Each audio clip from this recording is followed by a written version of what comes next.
However, in this day and age, what's likely going to happen is a narco-tyranny. People go out in the streets, they protest, and the police say, for political reasons, we're going to go find this guy and we're going to arrest him. But I don't know. It depends. Unfortunately, we don't have footage of what happened before the chokehold. That's what I'd like to know. But if there's enough people on the train that are witness to what was happening, and they're like, yo, he was threatening all of us, then I think the cops are not going to mess with that guy. And that's what was reported. And there were 3 men trying to subdue him as he fought back. So there's no debate that this guy was acting violently and threatening people, and even said he was prepared to die. At that point, you have what could be a terroristic threat.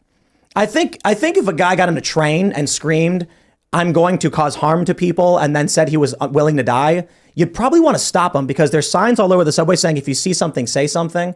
And I suppose we could go the route of when Luke Rudkowski had that video, there was a guy in a subway with a knife stabbing people, and the cop said, we're not going to get involved at all.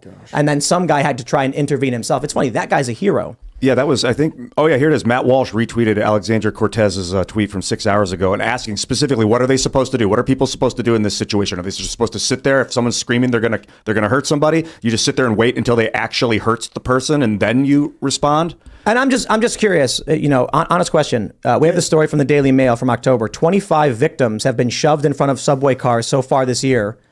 2 victims were killed. Where was the protest? Well, where was the video footage of it? There is video footage of it. Is it public? Yes. Public video footage? And I can't play it on YouTube, but there's video footage of people being pushed in front of trains. And where's AOC? Where's any of these protesters? Nowhere to be found.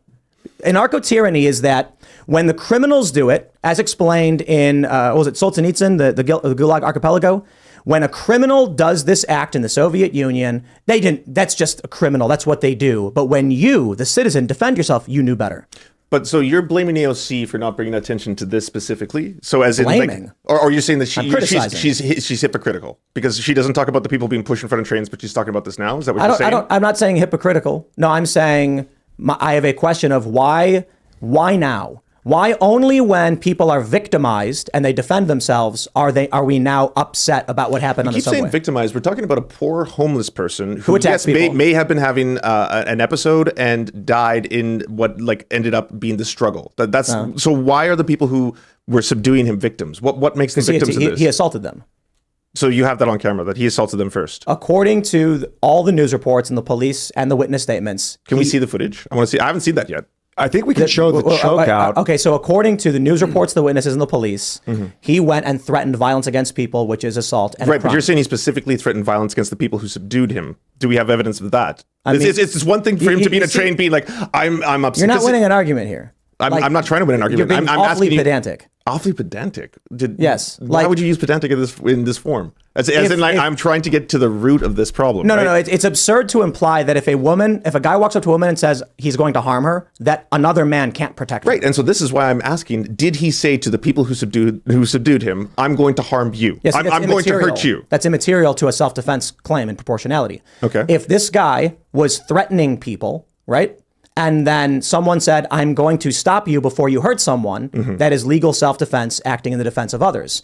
That makes those people who are stopping the guy threatening people the victims of a violent individual who is trying to cause harm. Yeah, I just find it fascinating that there's an effort to defend the aggressor in this circumstance. Right? Oh, so you're suggesting that the guys, even if the guys that were choking out weren't the ones being threatened, that they're still considered a victim because they stepped in to defend other people? Well, I'm saying outright that if you're on a train and there's a guy, you're on a train, you can't get off that train. You are trapped. Yeah, right? I used to live in this area, by the way. I used to live in Flatbush. I used to take these trains every single day. I have seen this. I have seen this and worse. I have seen people in the middle of episodes where I was like, this person could potentially either harm themselves or harm me. It never crossed my mind that I need to choke them out to the point of potential death in order to protect everyone else on the train. That never even entered my mind. So that's why I'm asking you, do you have specific footage of him threatening the very people who subdued and ended up killing him? But why does that matter? I don't think there is footage. But like, what is it? All right. Well, then that's all I want to know. But what does that have to do with what I said? That's why I understand your thought. Because I would think that the proportionality being that you ended up killing them, even if that was not your intent, I understand that you don't think he intended to do that. Fine. But even if that was it, were they like threats to him in the immediate present? Were they on the verge of committing an act of violence towards him that required proportional violence that ended up in death? But it's not a requirement someone threatens you for you to act in defense of others.